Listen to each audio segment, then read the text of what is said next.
What's up YouTube, it's JebMan316, your pop culture reporter, coming to you with a reaction video. And in this video I'm going to give you my first honest reaction to the very first 2 episodes of the Marvel Disney Plus series WandaVision. It just debuted this past weekend. I checked it out, I watched it on Saturday. It was 2 half-hour episodes, and I wanted to kind of let it settle before I gave you my honest take on them. Didn't want to, to give a hot take on it right after watching it. Wanted to let it settle and see, what I really thought of that. So before we get into my reactions and reviews of the video, of the episode, sorry, if you do me a favor and go ahead and like this video and subscribe to the channel if you haven't already. I hope to grow this channel in 2021, and I can only do it with support from great people like you. And so after you do subscribe, go ahead and hit the notification bell, because when I post reaction videos and unboxings and reviews, you'll be the first to know, and you can come over and check it out. So let's take a little deep dive into the first 2 episodes of WandaVision from Disney Plus, and I'll let you know whether Marvel was had their eye on the prize with this, or were they a little short-sighted in their vision of what's going to happen between Wanda and Vision. Let's go.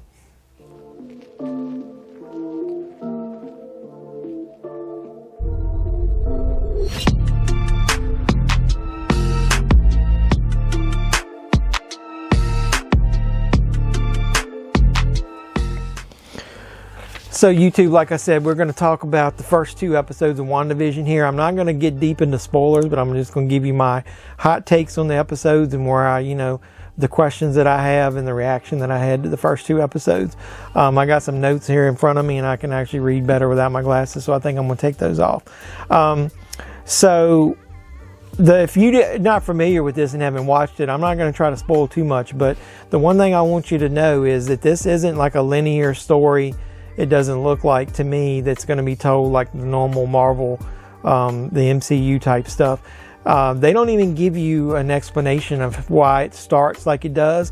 But the first episode is modeled after what I would say is a 1950s comedy, sitcom type show.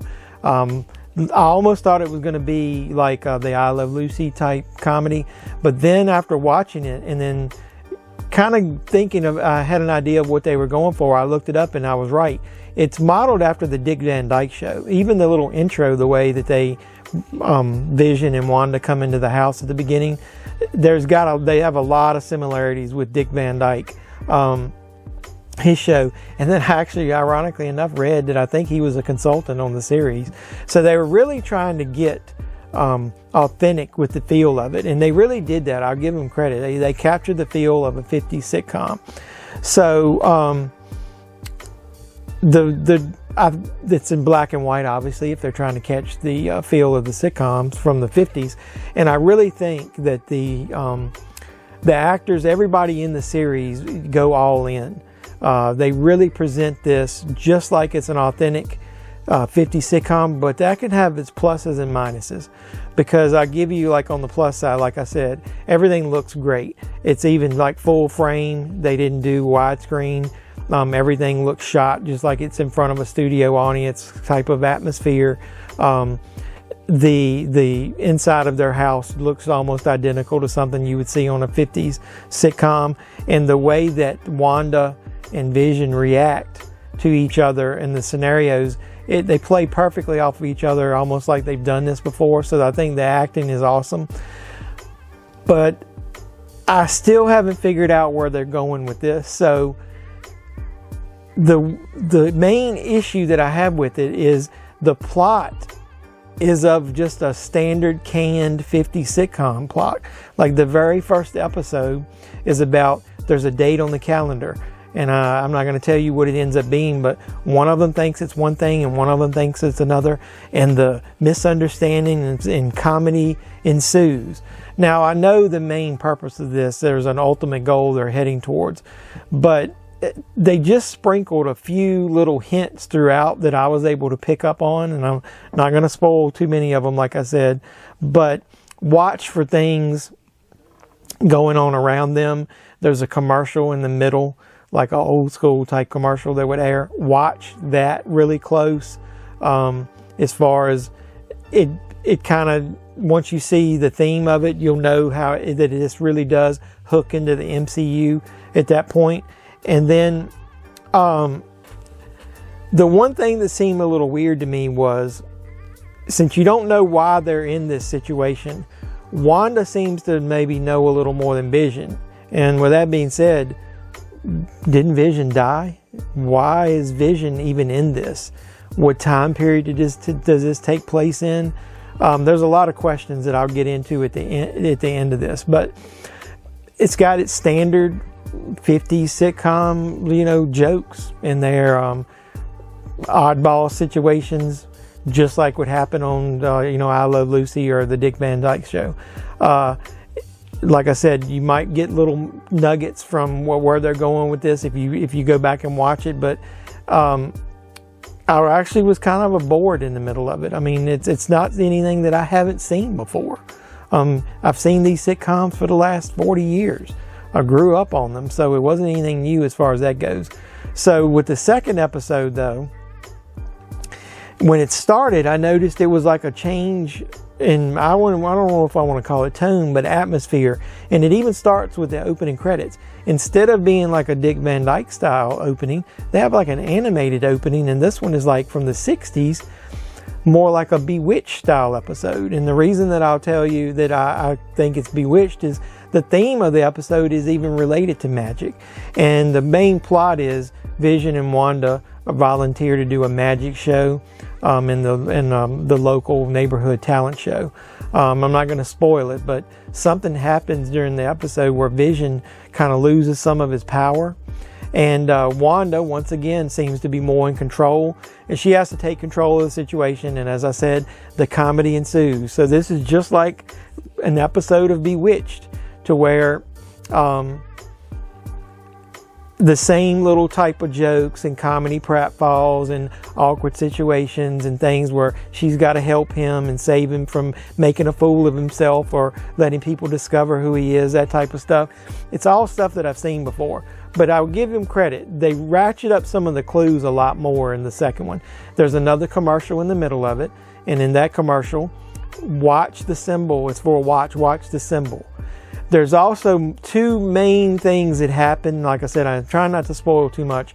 That even though the show's in black and white, one thing happens with some color, and it might give you a hint of something else obviously is going on here. And then a character shows up at the end that, once again, I'm not going to spoil, but it may end up giving you a pretty big, if you look at the symbol on the back of his outfit, it may give you a pretty good idea of the envelope they're trying to wrap around this, I guess is a good way to put it. Like, why are they doing what they're doing? But once again, one of the main downfalls of this is I still haven't figured out why are they doing this as a sitcom type storyline. Like, why are they presenting each one as a sitcom from different decades? Give you the reason I'm asking this why is because I'm going to go ahead and spoil this point. At the very end, something happens in the second episode. It triggers the everything around them to start changing, and it goes from black and white to color. And they notice it. They're looking at the colors and notice it. So my guess is the third episode is going to be in the 70s, and so. If they're in these sitcom scenarios and it goes from 50s to 60s to 70s, I'm not sure how far along that'll go. Why would they only be one episode in length? Like, I know it's more than 30 minutes in their life, but why would each one only be one episode long? Why isn't there multiple stories going on within these time periods? That's the part that's a little confusing to me. So I guess until I understand the end game of where they're going, I really can't get too invested in this, and I really can't, give this a glowing thumbs up or say that this is on fire. But the production value is too good, the acting's too good, the overall look of it is so good. I can't obviously give it a hot garbage, which is what I rate some of my bad movies. But I'm reserving judgment. I like it. I like the idea. I think they just need to do more of it, because with no real strong plot and nothing really pushing anything along in the MCU, I think this is supposed to be the start of Phase 4. It started off kind of weak, so I'm hoping that as each episode comes out, like I said, they dropped a few more clues in the second episode. Maybe they'll drop even more in the third, even more in the fourth, and then so on. I will say, though, that one thing I am going to spoil is everybody knows this has to be something bigger going on. And you do discover, and like I said, spoiler alert, turn it off if you don't want to hear this, there is somebody watching them. And that's the confusing part to me, because one of the notes I wrote to myself was, who's in control of this situation? Is Vision dead? And if he is or isn't, I thought Wanda seemed more in control of things until this very moment that you see that somebody's actually watching this as a TV show. So who would be doing that? That's the only thing that's keeping me hooked, is like trying to figure out what is going on. Why are they in this type of scenario? Who's in control of everything? Who's moving the parts? You know, who's making them have to live through these scenarios? Or is Wanda doing it?